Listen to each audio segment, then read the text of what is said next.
Zápasu by som povedal toľko, opäť sa potvrdilo to naše staré nedáš, dostaneš, mali sme nejaké 3 šance, škoda, že tam nepadlo, dostali sme potom z jedného centra a po peknej hlavičke hostujúceho hráča gól, ale chlapci si dali povedať a stále ich nabadáme k tomu, aby boli trpezliví, že oni kvalitu majú, len byť priamočiari v bráne a tie šance prídu a potom aj s tými šancami góly. Dneska sa zaskojil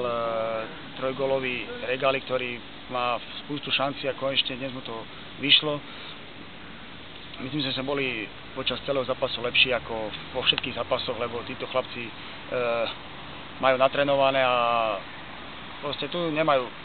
ak budú postiho plniť tieto naše nejaké pokyny a budú hrať priamočiaro hore na jeden dotyky, odskakovať si a po odovzdaní lopty si odbehnúť, tak nemá s nimi tu v tejto súťaži, myslím si, že šancu nikto. Doma sa opäť potvrdilo, že len každý tu chodí len brániť, tak hráme doplný v kuse, je to o tom góliku. Dnes sme dostali, chvála Bohu, že sme otočili minulý týždeň, sa nám to nepodarilo so Spišským Podhradím. Tak dúfam, že potvrdíme to ešte tu nejakú víťazná, tej víťaznej vlne ostaneme a potvrdíme to o týždeň posledným zápasom s Giraltovcami, ktorý je vlastne už predohrávaný miliardmi.